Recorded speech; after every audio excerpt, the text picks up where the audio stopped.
se ve. Bueno, brevemente les cuento que esto que presentamos hoy con Mariano y con Vicky es parte de una jornada que se hizo hace cosa de un mes, organizada por Fundopsi, que es la Fundación de Psicofarmacología, donde nosotros estamos hace varios años, que está Miriam, somos varios de Suma, Sebastián Zurita también está, que estuvo con nosotros en Suma, y esto es parte del material que presentamos en estas jornadas que tenían que ver con la evolución clínica de los pacientes en pandemia, y un poco yo me metí con el tema de qué nos pasa a nosotros, además de los pacientes. Para abreviar la introducción, la verdad que me gustó esta frase de este profesor que dice: nuestro hábitat natural no es una habitación, un living room, ni el teletrabajo. Nuestro hábitat natural es otra gente. Creo que a partir de acá podemos ir pensando todas las consecuencias que tiene, o lo complejo que es ya estar cambiando nuestro modo de vida directamente, ya no de trabajo, y las múltiples consecuencias que esto puede tener. Entonces, nosotros nos encontramos en marzo que nos vimos a cambiar la modalidad de atención y sin ningún tipo de capacitación previa en la mayoría de los casos. La mayoría de nosotros no tenía entrenamiento ni preparación en esto de trabajar por pantalla y hacer esto que estamos haciendo ahora, por ejemplo, de tener ateneos, reuniones por Zoom. Esto era inimaginado antes de marzo. En un contexto, por lo menos adverso, sin entrar a discutir por ahora qué quiere decir traumático o qué quiere decir estresante. Es decir, que por el momento esto responde más a una necesidad que a una preferencia y mucho menos a una evidencia, término que le gusta a Lipo, pero que está muy de moda y que para mí también es interesante discutir mucho, no solo desde el punto de vista de la salud mental. Acá hay mucha gente joven que a lo mejor no vio este dibujito animado, que es del año 62. A mí me lo contaron, yo no los vi, pero me contaron algunos que lo veían en blanco y negro, a los supersónicos, que anticiparon algunas de las cosas que nos están pasando ahora con el uso de las pantallas.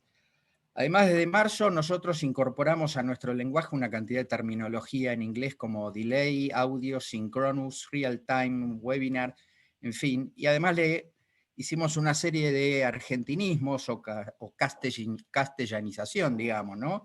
Como el Zoom mate, el Zoom pleaños, el Zoom gym, el estar muteado, hicimos verbos como desmutearse. Esto nos fue cambiando toda una modalidad de trabajo. Cuando me puse a revisar, a ver qué antecedentes había de esto de trabajar por pantalla, me fui a la biblioteca al PubMed, que es la Biblioteca Nacional de Medicina de Estados Unidos, y cuando uno en el buscador pone, resulta que, por supuesto, en el último año es cuando aparecieron la mayor cantidad de artículos, pero hay solo 750 artículos respecto a telepsiquiatría. Si uno pone telepsicoterapia, hay mucho menos, hay 21 trabajos.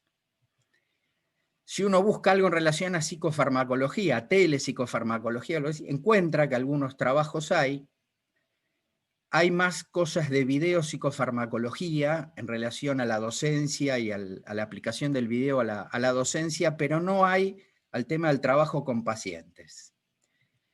Para que tengan una idea de la proporción de esto, si nosotros buscamos algo en relación a farmacología, por ejemplo, ponemos ketamina y depresión, una de las cosas más relativamente nuevas, hay 3.000 trabajos. Digo, para que veamos la proporción de publicación en esta biblioteca, ¿no?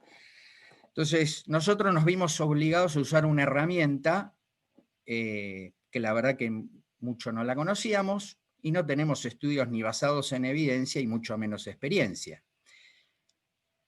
Ahora, empezamos a hacer experiencia obligados. Esto pregunto, y es para pensarlo, es si esto nos convierte en expertos o nos convertirá en expertos o qué podemos hacer con esto.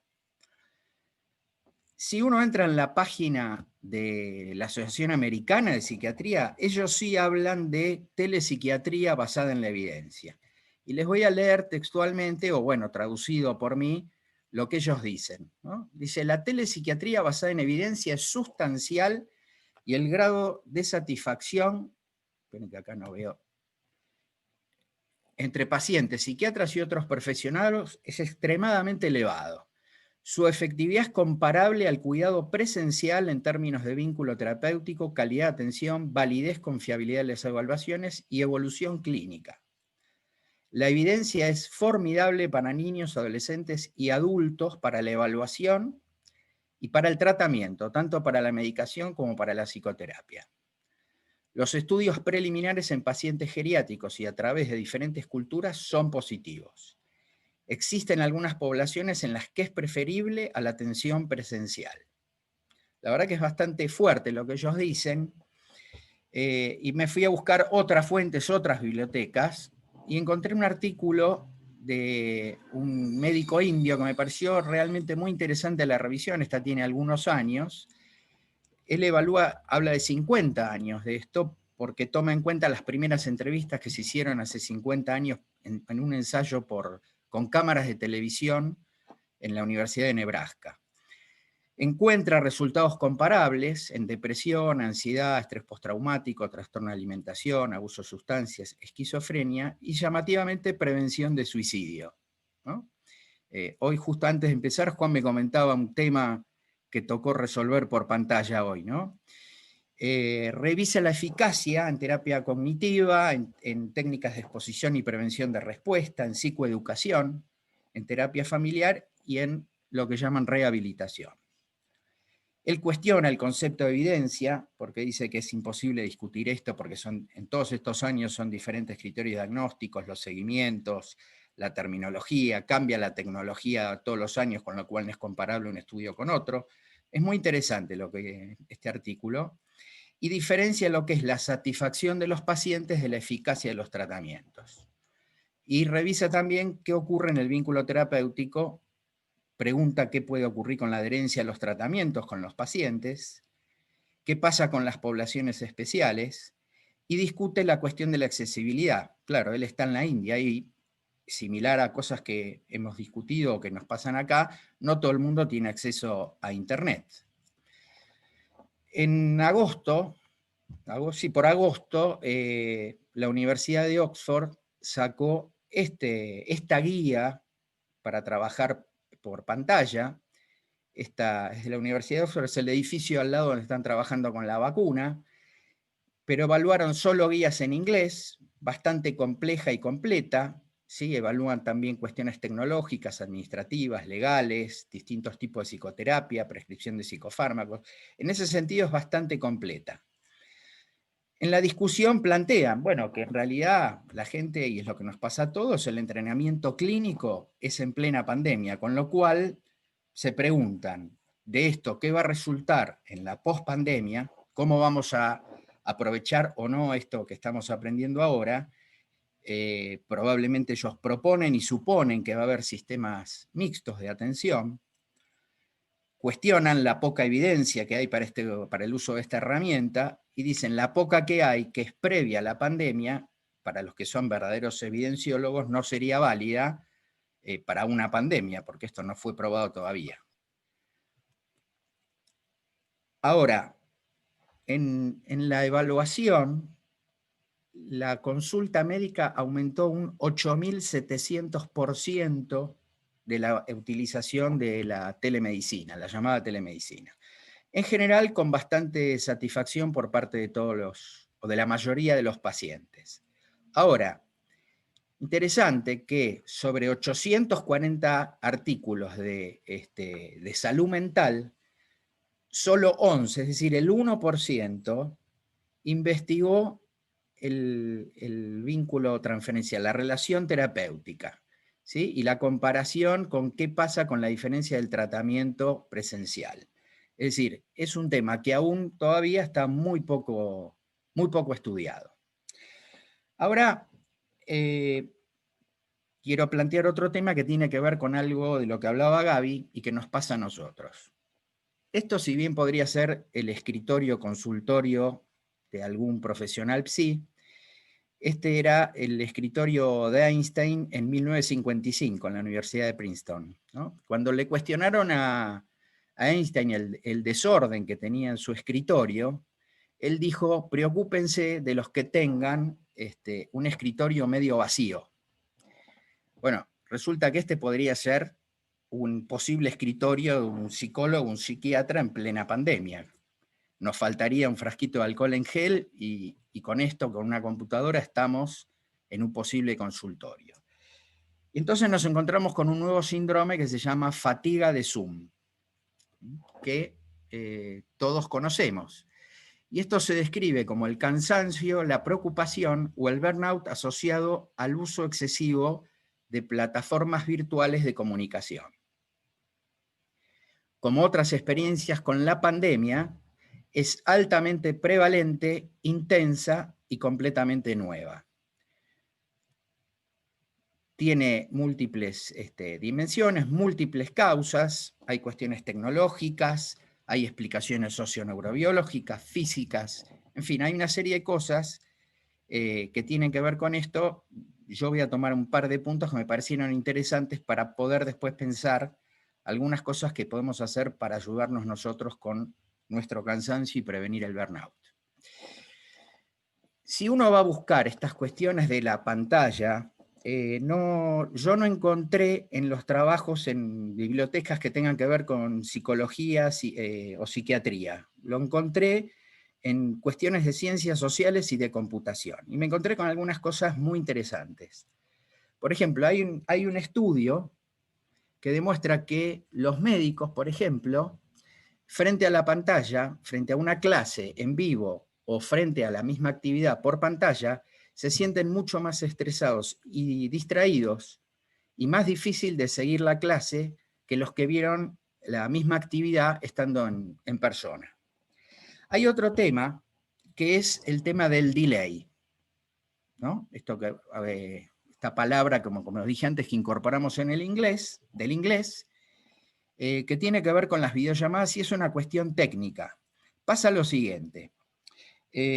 Nosotros, en todas las culturas, desde Tierra del Fuego hasta Alaska y de Dinamarca, Japón, por donde sea, estamos preparados para tener un modo de comunicación en el que hay un lapso de 200 milisegundos, que es lo que permite que intercambiemos y hablemos en general. No estoy hablando de algunos programas de televisión, estoy hablando de lo que es la comunicación humana en general, donde el cerebro, digamos, está preparado y estamos entrenados en tener una pausa de unos 200 milisegundos, por supuesto que esto es absolutamente inconsciente, involuntario, como lo quieran llamar, y el sistema, por ejemplo, de Zoom, por ejemplo, en el momento en que yo estoy hablando, se toma 150 milisegundos en subir la información de mi imagen y lo que yo hablo.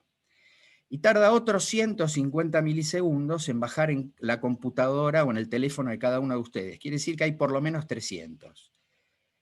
Superior a la pausa a la que nosotros estamos acostumbrados a comunicarnos. Es decir, este sistema de 200 milisegundos en inglés se llama no gap, no overlap, es como no hay ni brecha ni superposición. Es decir, estamos entrenados, entre comillas, como para poder hablar uno después del otro. Y lo que ocurre con la pantalla es que esto empieza a retardar y a cambiar. Además de que muchas veces no coincide la imagen con el sonido, hay otro desfasaje. Esto tiene que ver con una cuestión técnica porque Internet está diseñado así. No se olviden que Internet fue diseñada por el Pentágono, es un modo cifrado de pasar información y es como si nosotros una mudanza a una casa la recibiéramos en vez de en un solo camión de mudanza en varias camionetas a lo largo del día.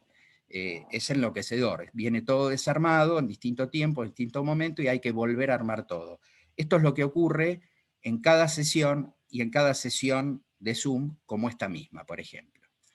Esto hace, no me voy a meter con los nombres de los núcleos ni de los neurotransmisores, pero básicamente lo que quiero transmitir es que nuestro cerebro está todo el tiempo evaluando, en parte participa el circuito de la recompensa o algunos núcleos del circuito de la recompensa, si lo que yo hago me va a permitir a mí tener una satisfacción suficiente, digamos, si vale la pena que yo haga el esfuerzo, por ejemplo, ¿vale la pena prestar atención a lo que estamos hablando o no? la recompensa o el placer, la satisfacción, la utilidad que voy a tener, me guía para ver si presto o no atención.